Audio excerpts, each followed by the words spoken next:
Je vais vous emmener sur un ferry entre Marseille et la Corse à la découverte du métier de chef mécanicien. Allez, je vous embarque, venez avec moi dans Prenons le large.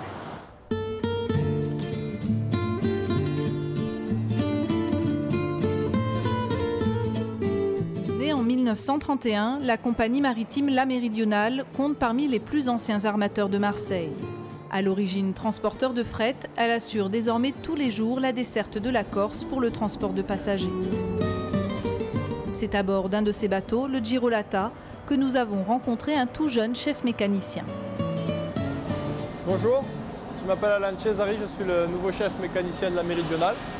Si vous voulez bien me suivre pour aller visiter mon petit univers.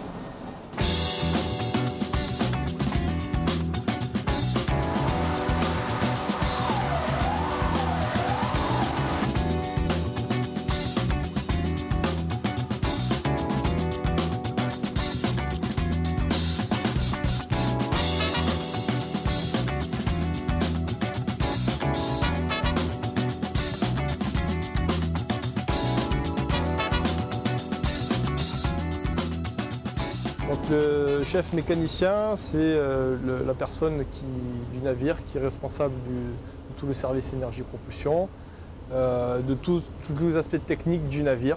C'est aussi la personne qui est à la tête de l'équipe machine, qui est constituée d'environ une dizaine de personnes. C'est l'animateur de tout ça. Alors là, on est dans la salle qui s'appelle le PC Machine. C'est le poste de contrôle d'où on gère tout ce qui est propulsion, énergie, toutes les pompes, tous les circuits. Voilà. Donc, c'est le centre névralgique de la machine, on va dire. Vous avez ici ce qu'on appelle le pupitre central, qui en fait c'est d'ici que va se gérer le démarrage, le stop et l'arrêt et l'embrayage des moteurs avec des répartitions de charge entre les moteurs. Ici vous avez nos écrans de supervision, donc qui nous permettent d'avoir accès à tous les paramètres de fonctionnement via des courbes. On peut voir ici. On a une grosse responsabilité, le transport de passagers, des remorques en grande quantité, donc la cargaison a une valeur inestimable. Et donc on essaye de faire au mieux pour assurer la traversée dans les meilleures conditions de sécurité possibles.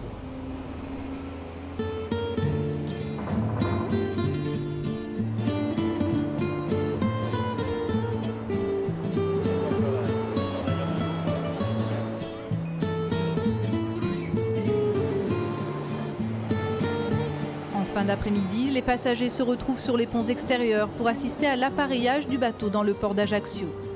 L'éloignement progressif du rivage corse offre des couleurs et un panorama dont on ne se lasse pas.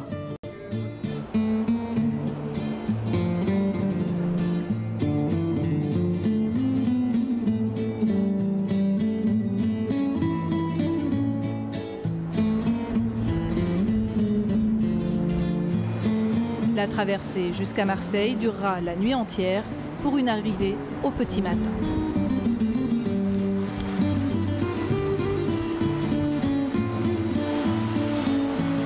Nous avons 4 moteurs principaux, celui-ci c'est le moteur principal numéro 4. Tous les moteurs servent à la propulsion, à faire avancer le navire.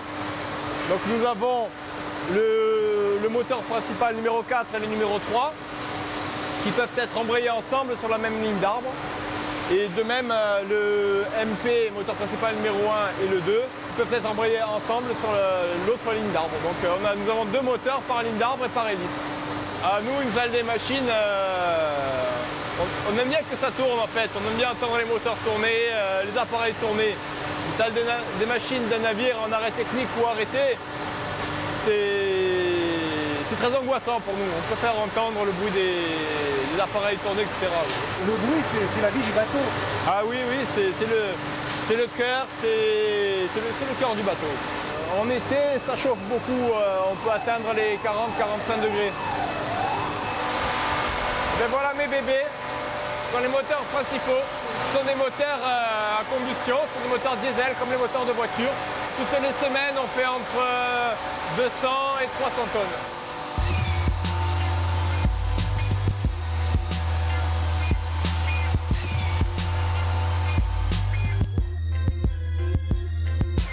La manœuvre d'appareillage est presque terminée. Donc nous allons maintenant contrôler tous les paramètres de moteur pour voir si tout va bien et si la traversée peut se faire en toute sécurité. Moi, ce qui m'a le plus motivé, c'est le travail en équipe. Nous sommes peu de personnes, une dizaine de personnes, pour gérer un peu tous les aspects techniques du navire. Et on est vraiment un noyau, et un noyau très soudé. Et on arrive vraiment à travailler en synergie. C'est vraiment ce qui me motive à travailler à la machine.